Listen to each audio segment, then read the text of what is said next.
আসসালামু আলাইকুম, আমি Asia Islam. Welcome to my channel cook master Bangla recipe. আজকে আমি আপনাদের জন্য নিয়ে এসেছি স্পেশাল জলপাই আচার রেসিপি। এই জলপাইয়ের সিজনে আপনি যদি জলপাইয়ের আচার তৈরি করে না খান কেমন হয় বলেন? আচ্ছা, আপনি কি কখনো তেল ছাড়া বা রোদে দেওয়ার ঝামেলা ছাড়া জলপাই আচার তৈরি করে খেয়েছেন? যদি না খেয়ে থাকেন তাহলে আজকের রেসিপিটি আপনার জন্য। দেখতেই পাচ্ছেন কতটা সুন্দর, আকর্ষণীয়, লোভনীয় করে আমি এই আচারটা তৈরি করেছি।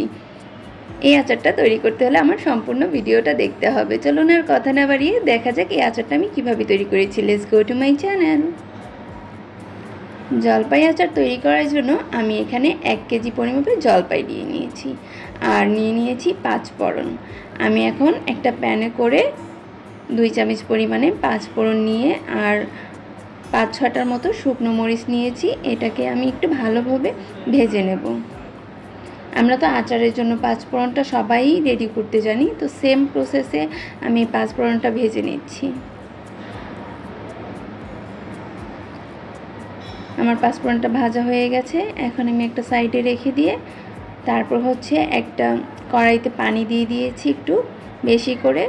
এখন আমি এই জলপাইগুলো পানির মধ্যে দিয়ে সেদ্ধ করে নেব। একটু ঢেকে সেদ্ধ করব, তাহলে একটু তাড়াতাড়ি সেদ্ধ হয়ে যাবে। ঢেকে প্রায় আমি 3 থেকে 4 মিনিট সিদ্ধ করেছি। 3 থেকে 4 মিনিটের মধ্যে আমার জলপাইটা কিন্তু সেদ্ধ হয়ে গেছে। একদম অল্প সময়, দ্রুত সময় জলপাইটা সিদ্ধ হয়ে যায়। আর যখনই জলপাইটা এরকম ফেটে ফেটে যাবে তখনই ভেবে নেবেন যে আপনার জলপাইটা সিদ্ধ হয়ে গেছে।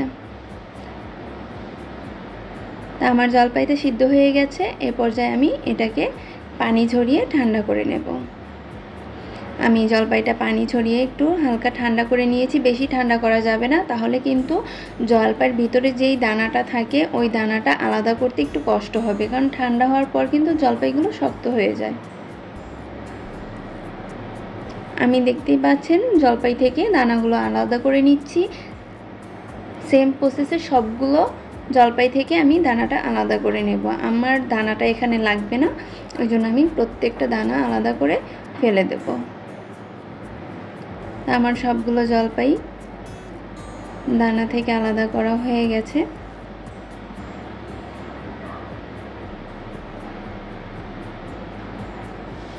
এখন আমি আমার এই জলপাইগুলোকে একটা ব্লেন্ডারের জারে করে ব্লেন্ড করে নেব। একটু হালকা পানি দিয়ে তারপর আমি একটু ব্লেন্ড করে নিয়েছি। আপনারা ব্লেন্ড করার সময় যতটুকু পানি লাগে দিয়ে আপনারা ব্লেন্ড করে নেবেন, বা চাইলে শিলপাটাও বেটে নিতে পারেন। এখন আমি চুলায় একটা প্যান দিয়ে আমার ব্লেন্ড করা জলপাইটা দিয়ে দিলাম।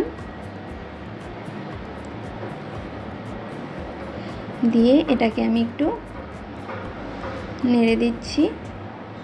আর চুলাটা অন করার পর কিন্তু এটা অনবরত নেড়ে চেড়ে নিতে হবে, নয়তো কিন্তু নিচে লেগে যাওয়ার সম্ভাবনা থাকবে। চুলার আঁচটা কিন্তু মিডিয়াম টু লো হিটে করেই করবেন, বেশি আঁচে থাকলে কিন্তু আবার পুড়ে যাওয়ার সম্ভাবনা আছে।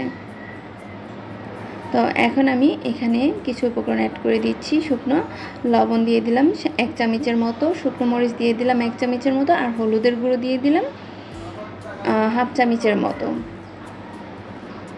এটা জাস্ট একটা কালার আনার জন্য। এখানে আমি 1 চামচ পরিমাপে লবণ অ্যাড করেছি, আর আমি এখানে বিট লবণ অ্যাড করব, ওই জন্য আমি 1 চামচ পরিমাপে দিয়েছি।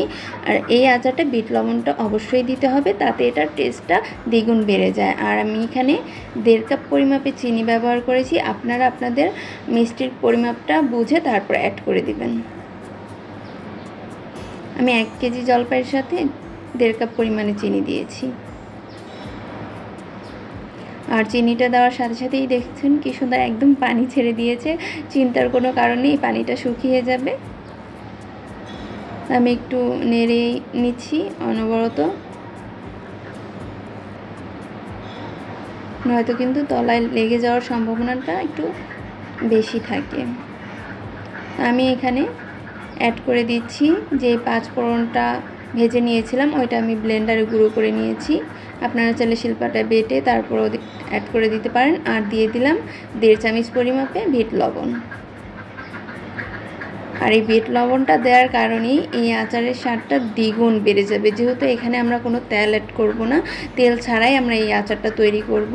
এই বিট লবণটাই আপনার আচারের স্বাদটা দ্বিগুণ করে দেবে।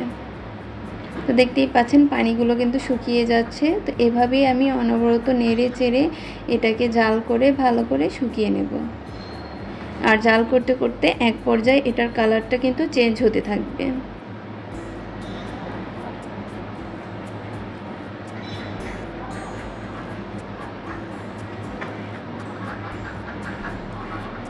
তা আমার ভিডিওটা দেখতে দেখতে যারা এই পর্যন্ত চলে এসেছেন এখনও লাইক করেননি, লাইক করতে ভুলে গেছেন, অবশ্যই একটা লাইক করে দিবেন প্লিজ।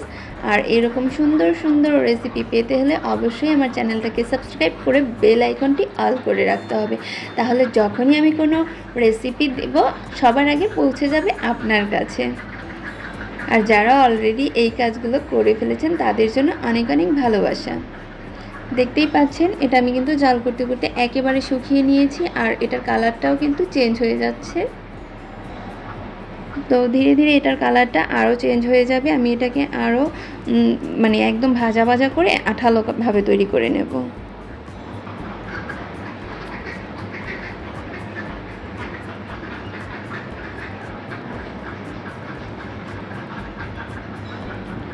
আপনারা বাসায় অবশ্যই ট্রাই করবেন। আর এই আচারটা কিন্তু অনেক দিন পর্যন্ত সংরক্ষণ করে রেখে খাওয়া যায়।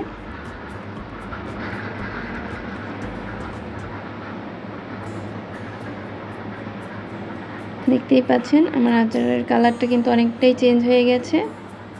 এখন আমি এটাকে একটু হালকা ঠান্ডা করে নেব। আমি ভেজে কালারটা একটু চেঞ্জ করে নিয়েছি, একটু লালচে কালার চলে এসেছে।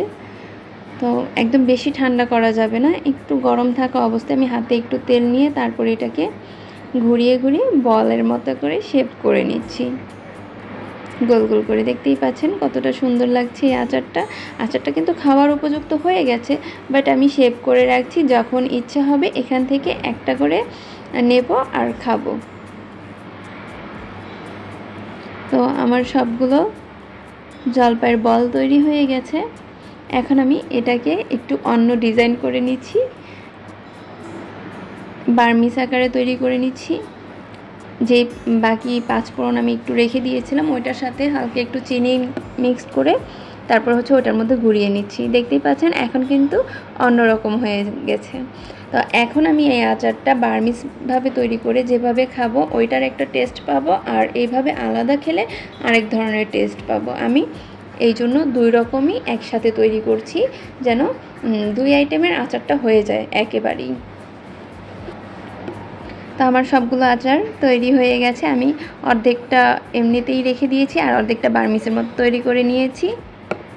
আর আপনারা এটা বাসায় অবশ্যই একবার ট্রাই করবেন।